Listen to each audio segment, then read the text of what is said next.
आकाशवाणी है।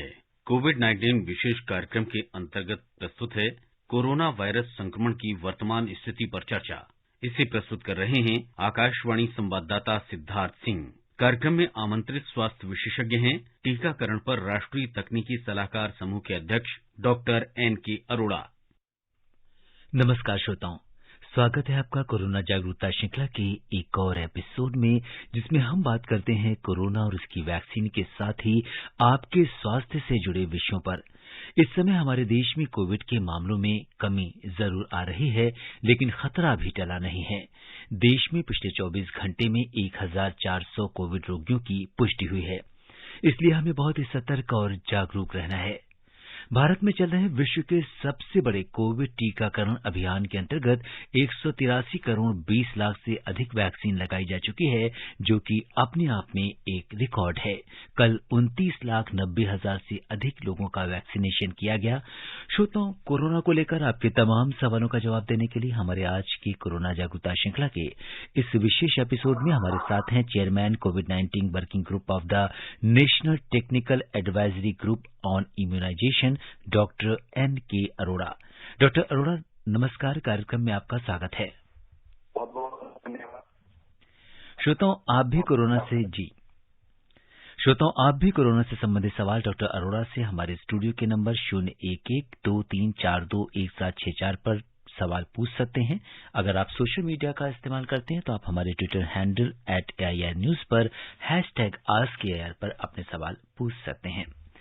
डॉक्टर अरोड़ा, अपनी चर्चा की शुरुआत करते हैं। फिलहाल हमारे देश में कोविड की स्थिति काफी नियंत्रण में है, लेकिन हमारे जो पड़ोसी देश हैं, चीन है, हांगकांग है, यहाँ सबकी स्थिति को देखते हुए लोगों में काफी आशंका है और चौथी लहर को लेकर डर है। आप देश में कोविड की वर्तमान स्थिति को किस तरीके से देखते हैं? ये हम देशवासियों के लिए एक बहुत गर्व का विषय है जी। इस तरीके से कोविड का नियंत्रण किया गया, कोविड महामारी को उसका प्रबंधन किया गया। इस मुस्तैदी से टीकाकरण किया गया कि आज लगभग हम 200 करोड़ डोजेज की तरफ जी हैं। इसको खाली हमारे देश में ही नहीं जाना गया है। मैं कल ही WHO हेडक्वार्टर में था जेनेवा में, और वहां पर जो वैक्सीन डिवीजन के डायरेक्टर हैं, उन्होंने विशेष तौर पर भारत की प्रशंसा करी कि जिस तरीके से भारत ने अपने कोविड कार्यक्रम को महामारी से निपटा है, वो एक उदाहरण है, अनुकरणीय है, खाली पिछड़े हुए देशों के लिए नहीं, लेकिन जो विकसित और विकासशील सभी तरह के देशों के लिए। जी बिल्कुल। और डॉक्टर अरोड़ा, थोड़ा सा आप अगर अपनी लोकेशन चेंज करेंगे तो आपकी आवाज बहुत क्लियर नहीं आ रही है। और हेलो, हाँ जी, अभी ठीक? जी बिल्कुल ठीक है। हाँ जी, जैसा कि आपने बताया कि आपने WHO में भी विजिट किया और वहाँ पर पूरे मतलब जो भारत की स्थिति है इसे लेकर लोगों ने इसकी जिस तरह से हमने कोविड का मैनेजमेंट किया है, और जैसा कि आंकड़े बताते हैं कि 183 करोड़ हैं और बहुत जल्द हम लोग 200 करोड़ के इस वैक्सीनेशन ड्राइव पर पहुंचेंगे, जो कि अपने आप में एक ऐतिहासिक आंकड़ा है। तो आप शुरू से ही इस वैक्सीनेशन प्रोग्राम को संचालित कर रहे हैं। आपसे जानना चाहेंगे कि भारत जैसे विशाल देश में इतनी बड़ी संख्या में जो टीकाकरण कार्यक्रम था, उसको चलाना कितना चैलेंजिंग था या कितना चुनौतीपूर्ण है? 2020 में अप्रैल में ही ये बिल्कुल स्पष्ट हो गया था कि इस महामारी से निपटने के लिए केवल एक तरीका है, और वो है टीकाकरण। बाकी बीमार व्यक्तियों की देखभाल, उनका इलाज तो एक जरूरी हिस्सा था, लेकिन टीकाकरण एक महत्वपूर्ण अवलंब बनना है इस पूरी महामारी को रोकने का, और इसके लिए तैयारी अप्रैल 2020 में ही आरंभ कर दी गई थी। तो एक तरफ तो जो रिसर्च और डेवलपमेंट था, वैक्सीन के विकास के लिए जो अनुसंधान करने की जरूरत थी, तो उसमें उसको कैटलाइज किया गया, लोगों को बताया गया कि उनको सपोर्ट किया गया। लेकिन कार्यक्रम के लिए जो वैक्सीन किस तरीके से डिलीवरी करी जाएगी, उसकी तैयारी जून जुलाई में ही शुरू कर दी गई थी। और साथ ही साथ कोविन प्लेटफॉर्म, जिसको आज सारी दुनिया पहचानती है कि जिस तरीके से हम 140 करोड़ लोगों का लेखा जोखा रख सकते हैं इस वैक्सीन के लिए, उसका निर्माण की प्रक्रिया जो है जुलाई अगस्त में शुरू की गई थी और सितंबर अक्टूबर तक बीटा वर्जन आ गया था उसका। जी। सितंबर अक्टूबर में ये भी स्पष्ट हो गया था कि बड़ों में पहली बार वैक्सीन दे रहे हैं, तो उसमें वैक्सीन की सुरक्षा के बारे में लोगों के मन में जो भ्रांतियां होंगी, उसके लिए वैक्सीन की सुरक्षा से संबंधित पूरे देश में नेटवर्क एस्टैब्लिश जो किया गया था, उसको सुदृढ़ किया गया, जिससे कि बड़ों में भी वैक्सीन की सुरक्षा के मामलों को अच्छी तरीके से देखा जाए। जी। नवंबर दिसंबर में क्या किया गया कि लोगों के मन में जो भ्रांतियां होंगी, गलत इंफॉर्मेशन होगी, मिस इन्फॉर्मेशन होगी और अफवाहें होंगी, उनको कैसे टैकल किया जाएगा, उसके लिए एक वृहद मोबिलाइजेशन, सोशल मोबिलाइजेशन का कार्यक्रम आरंभ किया गया। और इस कार्यक्रम में हम लोगों का जो देश का अनुभव था पोलियो से संबंधित, जी, देश का अनुभव था मीजल्स और खसरा और रुबेला के बारे में, उस सारे अनुभव का निचोड़ निकाल करके एक वृहद कार्यक्रम शुरू किया गया। ये पहली बार ऐसा था कि एक तरफ तो हम वैक्सीन डिलीवरी की बात कर रहे थे, वैक्सीन की बात कर रहे थे, लेकिन साथ ही साथ लोगों में जागरूकता पैदा करना और सोशल मोबिलाइजेशन, उनमें अवेयरनेस क्रिएट करना, ये महत्वपूर्ण माना गया था और ये शुरू किया गया। और इस बीच में जो वैक्सीन थी उसके लिए जो तैयारी शुरू करी गई थी अप्रैल में, वो हमने देखा कि 16 जनवरी को। तो जो सबसे महत्वपूर्ण हिस्सा जो मेरी समझ में आता है पिछले 2 साल में, कि चीजों को, चुनौतियों को पहले से पहचाना गया और उसके लिए काम किया गया। उसके बावजूद भी तकलीफ थी। शुरू में हमारे पास वैक्सीन की बहुत कमी थी, ज्यादा वैक्सीन उपलब्ध नहीं थी, पूरी दुनिया में वैक्सीन की कमी थी।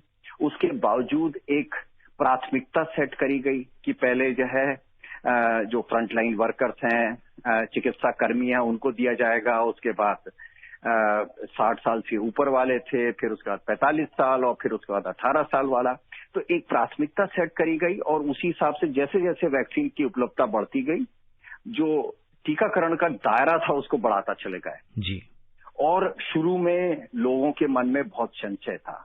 अगर आपको याद हो कि हमारे जो चिकित्सा कर्मी थे, उनके मन में भी संशय था कि भैया ये सुरक्षित है कि नहीं। और कई बार ये कहते थे, वो अगर आपको याद होगा बॉबी पिक्चर में पहले तुम वाला, कि भाई लोगों के मन में था कि पहले तुम लगवा लो फिर मैं लगवाऊंगा। लेकिन 4-6 हफ्ते के बाद लोगों के मन में विश्वास पैदा हुआ। और आपने एक चीज और देखी होगी कि उस समय सोशल मीडिया में नेगेटिव इंफॉर्मेशन काफी होती थी वैक्सीन, लेकिन मार्च 2021 के आते आते ये ज्यादातर ठंडा पड़ गया था। अप्रैल में बहुत तेजी पकड़ ली और उसके बाद 21 जून के बाद तो जो गति पकड़ी है, रोजाना 60, 70, 80, 90 लाख। और आपको याद है कि 1 करोड़ टीके तो हम लोगों ने 5-6 बार ऐसा किया कि एक दिन में 1 करोड़ से ज्यादा। और 17 सितंबर को तो 2.5 करोड़ टीके लगाए, जो दुनिया में आपने तन का एक अजूबा था। और यही वजह है कि आज हम उस स्थिति में हैं कि हम लोगों ने अपने देश में 200 करोड़ का एक आंकड़ा को पास करने वाले हैं। और साथ ही साथ अब वैक्सीन की मात्रा इतनी प्रचुर में है कि ये भारत ने पहले ही निर्णय कर लिया था कि हम खाली अपनी टीका नहीं लगाएंगे, सारी दुनिया को भी टीका लगाएंगे। और इसका एक ये भी है कि यहाँ की जो टीका है बहुत ही उत्कृष्ट कृति का प्रोडक्ट है और क्वालिटी का, और साथ ही साथ सुरक्षित है और प्रभावी है। और उसका प्रभाव हम देख ही रहे हैं कि अब तीसरी लहर आई, उसके बावजूद सारी दुनिया में परेशानी हुई, लेकिन हम लोगों ने इसको बड़ी आसानी से पार कर लिया क्योंकि बहुत ज्यादा लोगों ने टीके लिए हुए थे। और उस वजह से आज हम इस स्थिति में हैं कि हमें लगता है कि जो बाकी देशों ने इस समय परेशानी झेल रहे हैं, वो भारत ने बड़े आसानी से उसको पार किया। बिल्कुल। और मुझे लगता है डॉक्टर अरोड़ा कि जिस तरह से हमारे देश ने पूरी दुनिया के सामने एक जो रोल मॉडल की तरह और किस तरीके से इतने बड़े विशाल वैक्सीनेशन प्रोग्राम को या पूरे कोविड का जो मैनेजमेंट किया है उसका लोहा आज पूरी दुनिया मान रही है और इसके लिए आप और आपकी टीम बधाई के पात्र हैं। और डॉक्टर अरोड़ा, इस समय 12 से 14 वर्ष के बच्चों का भी वैक्सीनेशन प्रोग्राम चल रहा है। धीरे धीरे सबको इसमें कवर किया जा रहा है। आपसे जानना चाहेंगे कि कई बार कुछ ऐसे बच्चों से या कुछ पेरेंट्स के मन में कुछ एप्रीहेंशंस या कुछ भ्रांतियां हैं, उसको लेकर आप क्या कहेंगे? तो यहाँ पर मैं दो चीजें कहना चाहूंगा कि सबसे पहले हम लोगों ने 15 से 18 साल के बच्चों में टीकाकरण शुरू किया और उसमें कोवैक्सीन जो पूर्णतः भारतीय वैक्सीन है उसको दिया गया। वो करीब करीब 14-15 करोड़ डोजेस भारत में पहले ही दी जा चुकी हैं और लोगों ने 15 से 18 साल के जो हमारे युवा साथी हैं बहुत तेजी से, और कल तक करीब 9 करोड़ टीके लग चुके थे जी। और करीब 2 हफ्ते पहले जैसे कि हम सबको मालूम है एक और पूर्णतः भारतीय वैक्सीन कॉर्बोवैक्स करके जी उसको इंट्रोड्यूस किया गया बच्चों के लिए और उसका डेटा हम लोगों ने देखा हुआ है, पूर्णतः सुरक्षित और बहुत ही प्रभावी। इनफैक्ट हमारी जो अभी बाकी वैक्सीन हैं बच्चों में इसका प्रभाव और भी बेहतर है जी। और उस वैक्सीन को दिया गया पूर्णतः सुरक्षित जी। और कल तक 1 करोड़ डोजेस दी जा चुकी हैं। 12 से 15 साल के बीच में लगभग 7 करोड़ बच्चे हैं जी। उनमें से 1 करोड़ बच्चों को पिछले 8-10 दिन के अंदर ही वैक्सीन दी जा चुकी है और अभी तक हमें कोई ऐसा कोई इंफॉर्मेशन नहीं है या कोई ऐसा फीडबैक नहीं है जिससे कि हमारे मन में थोड़ी भी चिंता पैदा हो। मैं अपने माता पिता को, अपने युवा साथियों को, बच्चों को पूर्णतः आश्वस्त करना चाहूंगा कि ये बहुत ही सुरक्षित वैक्सीन है और बहुत ही प्रभावी वैक्सीन है और साथ ही साथ ये गर्व का विषय है कि ये दुनिया की उन पहली वैक्सीन में अपनी तरह की, इसको प्रोटीन सब यूनिट वैक्सीन कहते हैं जी। जो हमारे बच्चों को दी जा रही है। और मैं सबसे उम्मीद करूंगा, सबसे प्रार्थना करूंगा कि तेजी से अपने बच्चों को दोनों वैक्सीन लगाएं। ये 2 डोज लगानी होती है 28 दिन के अंतराल से जी। और उसके बाद हमारे बच्चों में जो प्रतिरोधक क्षमता है उसका एक सुदृढ़ आवरण पैदा हो जाता है, तो आगे आने वाले जो कोई नया वेरिएंट भी आएगा उससे भी ये सुरक्षा प्रदान करेगा।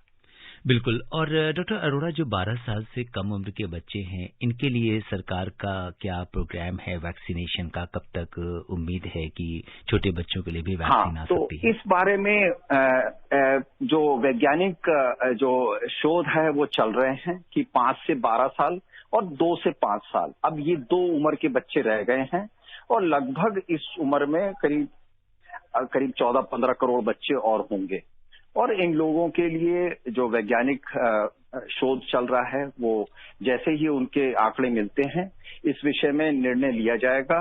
और यहाँ पर एक चीज और बताना चाहूंगा जी। बच्चों पे आमतौर पे कोविड की बीमारी बहुत ही हल्की होती है या लक्षण होते ही नहीं है, एसिम्प्टोमेटिक होते हैं जी। लेकिन कुछ बच्चों में जैसे बड़ों में कोमॉर्बिडिटी होती है, जैसे मोटापा है, डायबिटीज है, मानसिक रोग हैं, दिल की बीमारी है पैदाइशी और कोई बीमारी है या गुर्दे की बीमारी है, कई बच्चों को ट्रांसप्लांट करना होता है या जिनको जो हमारे प्रतिरोधक क्षमता को कम करती हैं ऐसी दवाइयों की जरूरत होती है, उन बच्चे वो हमारे होते हैं 10-15% हर उम्र में, तो इन बच्चों को देना होता है। तो इसीलिए 12 से 14 वालों को इसीलिए दिया गया क्योंकि इन बच्चों को ढूंढना बड़ा मुश्किल है, इसलिए सभी बच्चों को दिया गया। तो आगे भी आने वाले समय में जब हमारे पास वैज्ञानिक साक्ष्य होंगे और जब वैक्सीन होगी तो इस विषय में एक वैज्ञानिक आधार पर निर्णय लिया जाएगा आने वाले समय में। जी। और डॉक्टर अरोड़ा, अब जबकि 60 साल से अधिक उम्र के लोगों को प्रिकॉशनरी डोज लग रही है और अब उसमें से जो कोमॉर्बिडिटी की कंडीशन है वो भी हटा ली है, तो सारे जो हमारे सीनियर सिटीजन्स हैं वो सारे प्रिकॉशनरी डोज से वैक्सीनेट हो रहे हैं और ऐसे में वो लोग जिनको 9 महीने से ज्यादा जिनका वैक्सीनेशन हो चुका है उनके लिए क्या योजना है?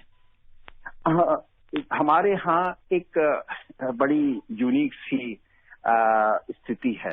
हमारे यहाँ एक तरफ तो वयस्कों में 98% लगभग व्यक्तियों को एक टीका लग चुका है जी। 83-84% लोगों को 2 टीके लग चुके हैं। साथ ही जो हमारे आंकड़े हैं जमीन में से जो आए जमीनी स्तर से, उसके हिसाब से ज्यादातर लोगों में 70-80% लोगों में प्राकृतिक तौर पे भी कोविड का इन्फेक्शन हो चुका है। और ऐसी स्थिति में इसको कहते हैं हाइब्रिड इम्यूनिटी, यानी एक मिला जुला प्राकृतिक जो संक्रमण हुआ, साथ ही साथ टीके की वजह से जो प्रतिरोधक क्षमता पैदा हुई, ये बहुत ही एक ताकतवर आवरण बनाती है। ऐसी स्थिति में जो गंभीर बीमारी होने की संभावना है, मृत्यु होने की संभावना बहुत कम हो जाती है। लेकिन साथ ही साथ भारत में एक वैक्सीन ट्रैकिंग प्लेटफॉर्म बनाया गया है, जिसमें देखा जा रहा है कि जिनको वैक्सीन मिली है, क्या ऐसा है कि कुछ समय बाद उनकी प्रतिरोधक क्षमता कम हो जाती है, उनमें अब गंभीर बीमारी होने की संभावना, उसको लगातार उसका निरीक्षण किया जा रहा है, उनकी मॉनिटरिंग करी जाती है और उसको एक इंटरप्रेट किया जाता है। तो आने वाले समय में जैसे जैसे हमें वो मिलेगा, जैसे जैसे आने वाले समय में हमें वैज्ञानिक आधार मिलेगा तो निर्णय लिया जाएगा। लेकिन फिलहाल अभी हमारा प्रमुख उद्देश्य यह है कि 60 साल से ऊपर के जो व्यक्ति हैं, चाहे उनको कोमॉर्बिडिटी है या नहीं, उन सबको ये एक एहतियाती टीका, जिसको प्रिकॉशन डोज कहते हैं, वो लगवा लेना चाहिए। ऐसे लगभग 11 करोड़ लोग हैं हमारे यहाँ, और हमें उम्मीद है कि तेजी से इन सब लोगों को टीका लगता चला जाएगा। जी। और डॉक्टर अरोड़ा, जैसा कि हमारा देश वैक्सीनेशन प्रोग्राम में और वैक्सीन के क्षेत्र में पूरे वर्ल्ड में एक हब के रूप में उभरा है, और बहुत सारे ना सिर्फ हम वैक्सीन बना रहे हैं, हम इस पर अनुसंधान भी कर रहे हैं। तो अभी निकट भविष्य में हमें कोविड को लेकर कौन सी नई वैक्सीन देखने को मिल सकती हैं? तो यहाँ पर मैं 3-4 वैक्सीन का उदाहरण देना चाहूंगा। एक तो कॉर्बीवैक्स वैक्सीन जो बच्चों में दी गई है 12 से 14, वो बड़ों में भी दी जा सकती है, और हमारी निर्माण क्षमता बहुत अधिक है, तो बच्चों में वो दी जाएगी। नंबर 1, बच्चों के अलावा वयस्कों में भी दी जा सकती है। दूसरा, एक और वैक्सीन है कोवावैक्स, जिसको इंटरनेशनल मार्केट में नोवावैक्स बोलते हैं, वो भी बहुत अच्छी वैक्सीन है। उसमें भारत में उसको अनुमति मिल गई है। ये एक और वैक्सीन है जो बच्चों में भी दी जा सकती है और बड़ों में भी दी जा सकती है। हमारे देश में दुनिया की सर्वप्रथम डीएनए वैक्सीन ज़ाइकोवी-डी बन के आई थी, जो उपलब्ध है, बड़ों में दी जा सकती है। तीसरी और ये चौथी वैक्सीन हमारी अपनी भारत देश में mRNA वैक्सीन है, जो अगले 3 या 4 हफ्ते में मार्केट में आ जाएगी। और इस वैक्सीन की विशेषता जो है कि इसको बहुत ठंडा एनवायरनमेंट नहीं चाहिए होता। कोल्ड चेन जो बाहर उपलब्ध है इस समय दुनिया में 2 वैक्सीन, फाइजर और मॉडर्ना, उनकी -70 डिग्री की जरूरत होती है, लेकिन हमारे जो इंडियन वैक्सीन है वो 2 से 8 डिग्री पे, तो उसका प्रतिरक्षा का जो प्रभावीपन है वो उतना ही है जितना कि बाहर वाली वैक्सीन। लेकिन हमारे जैसे देश जो जहां पर इतनी -70 के वो रेफ्रिजरेटर्स नहीं होते, वहां के लिए वो मुमकिन नहीं होता। लेकिन हमारी वैक्सीन 2 से 8 डिग्री सारी दुनिया में उपलब्ध है। 5वीं वैक्सीन एक है, दुनिया की पहली इंट्रानेजल वैक्सीन भारत में बन रही है, और अगले 4 हफ्ते में वो भी उपलब्ध हो जाएगी।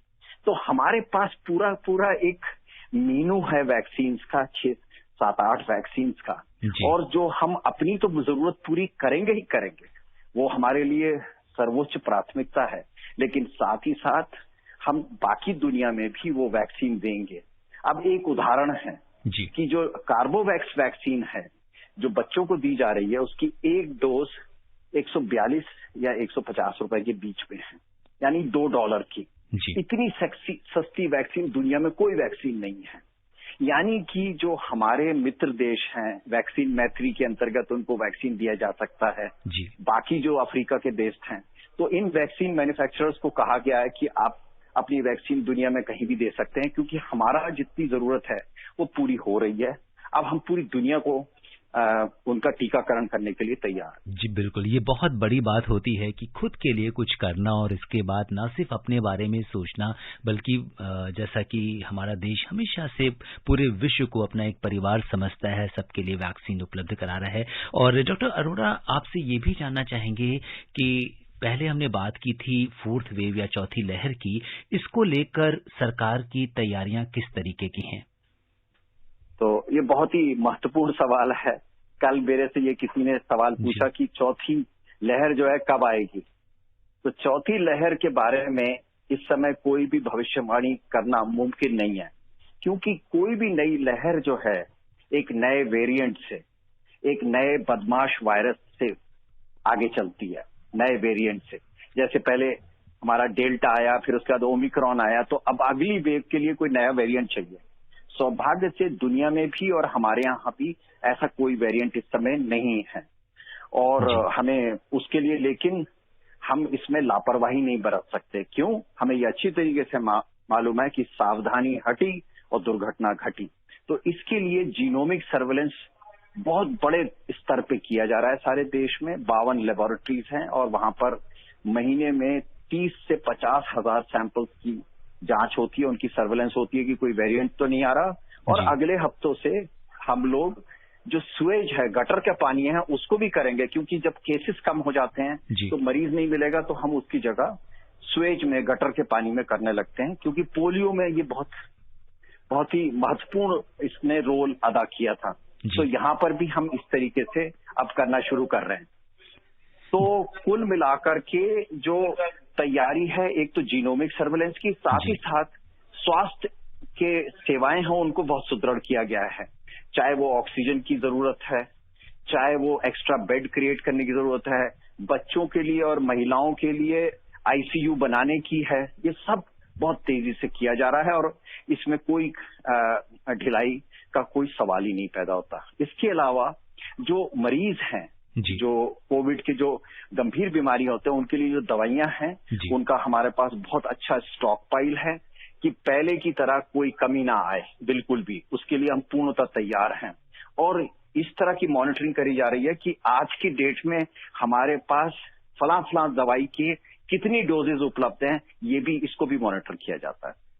जी, तो सरकार की पूरी तैयारी है और इसके साथ ही हम जो आम नागरिक हैं उनकी भी जिम्मेदारी बढ़ जाती है कि हम कोविड एप्रोप्रिएट बिहेवियर का पालन करते रहें। और इस बीच डॉक्टर अरोड़ा, बहुत सारे हमारे लिसनर्स हैं जो आपसे सवाल करना चाहते हैं। रुख करते हैं गाजियाबाद का, जहां से यामीन भाई रेडियो वाला हमारे साथ कार्यक्रम में जुड़ गए हैं। डॉक्टर अरोड़ा, इनकी खास बात यह है कि इन्होंने एक रेडियो वाला संघ बनाया है जहां से बहुत सारे लिसनर्स जुड़ते हैं और इस प्रोग्राम की जो रिकॉर्डिंग होती है ये उनको सुनवाते हैं, लोगों को जागरूक करते हैं इसके प्रति। तो इनकी कॉल लेते हैं। यामीन भाई नमस्कार। सर नमस्कार। डॉक्टर साहब को भी नमस्कार जी। नमस्कार भैया जी। यामीन भाई, ये जानना चाह रहा था कि जैसे कि 30 साल 35 साल 40 साल वालों को बूस्टर डोज कब तक लगेगी और नई वैक्सीन कौन कौन सी आ रही है, थोड़ा इसके बारे में स्वदेशी जो है जानकारी दें। तो अभी मैंने बताया कि एक तो हमने बच्चों के लिए जो अभी नई वैक्सीन है वो पूर्णतः भारत में निर्मित है, कॉर्बेवैक्स करके है। इसके अलावा सीरम इंस्टीट्यूट की कोवावैक्स भी मिलती जुलती वैक्सीन है, उसी तरीके से इसको प्रोटीन की वैक्सीन कहते हैं। ये नई वैक्सीन है जिसको अब अनुमति कल परसों ही प्रदान की गई है। इसके अलावा 3 नई वैक्सीन और हैं। एक वैक्सीन को तो अनुमति काफी दिन हो गए, जो दुनिया की पहली डीएनए वैक्सीन ज़ाइकोवी डी है। एक एमआरएनए वैक्सीन है जो अगले 3-4 हफ्ते में मार्केट में आ जाएगी, और एक दुनिया की पहली नाक में एक ड्रॉप डाल दीजिए वो वैक्सीन का काम करती है, वो भी भारत में निर्मित है पूर्णतः, और वो भी अगले 4 या 6 हफ्ते में आ जाएगी। तो हमारे पास वैक्सीन का एक अच्छा हमारे पास भंडारण है, और हम खाली, जैसे कि मैंने अभी कहा कि हम खाली अपने लिए नहीं, अब पूरी दुनिया को वैक्सीन देने के लिए, सबका टीकाकरण करने के लिए तैयार हैं, और एक उस उचित मूल्य पे जो एक विकासशील देश है उनके लिए सस्ते में वैक्सीन दी जा सकती है। जी बिल्कुल। और धर्मवीर जी हमारे साथ जुड़ गए हैं कार्यक्रम में। हेलो, दिल्ली से धर्मवीर जी नमस्कार। हेलो नमस्कार जी। जी धर्मवीर जी, बहुत बहुत स्वागत है आपका कार्यक्रम में। नमस्कार जी नमस्कार। मैं धर्मवीर गांधी दिल्ली से बोल रहा हूँ। डॉक्टर साहब नमस्कार। हाँ नमस्कार धर्मवीर, बताइए। हाँ सर, मुझे 2 सवाल पूछने हैं। एक जिज्ञासा है, जैसे कोविड जो पहली जो वैक्सीन थी आपकी, जो कोरोना के वायरस से बनाई गई थी, ऐसे कितने वायरस आपको ये इस्तेमाल करने पड़े कि इतने करोड़ों वैक्सीन में इसको इस्तेमाल करना पड़ा आपको? और दूसरा सवाल है, इसमें वायरस है नहीं दे रहा, गायब हो गया, ऐसे कौन सी जगह जाके गायब हो गया कि कौन सी जगह अपना रूप बदल रहा है? इसके लिए हमें कुछ जानकारी दीजिए। अच्छा, आपके दोनों सवाल बहुत महत्वपूर्ण हैं। जो पहली भारतीय वैक्सीन थी कोवैक्सीन, ये एक मरा हुआ वायरस है और इस वैक्सीन को करीब देश में 15 से 20 करोड़ डोजेस को दिया जा चुका है और बच्चों को भी 15 से 18 साल के बच्चों को दिया गया है। और इस वैक्सीन और बाकी सारी वैक्सीन की एक विशेषता है कि गंभीर बीमारी को और मृत्यु से बचाते हैं। चाहे कोई भी नया वेरिएंट आए, लेकिन गंभीर बीमारी और मृत्यु से और अस्पताल में दाखिल होने से ये सारी वैक्सीन हमें बचाती हैं। तो कोवैक्सीन भी बचाती है। अब रहा कि हम नया वेरिएंट आ रहा है, उसके लिए क्या कर रहे हैं, उसको ढूंढने के लिए क्या कर रहे हैं। तो मैं अभी बताया कि सारे देश में एक खोजी दस्ते लगे हुए हैं पूरे देश में, और जो मरीज होते हैं, जो अस्पताल में दाखिल होते हैं, उनका सैंपल लेकर के वायरस को देखा जाता है। और ये रोजाना के लेवल पे होता है, दिन ब दिन होता है। पिछले महीने में 35,000 सैंपल हम लोगों ने मार्च के महीने में, फरवरी के महीने में किए हैं। और इसको जीनोमिक सर्वेलेंस कहते हैं। इनकी पूरी जो इनकी संरचना है उसको पूरी अच्छी तरीके से देखा जाता है कि कोई नया वायरस तो नहीं है।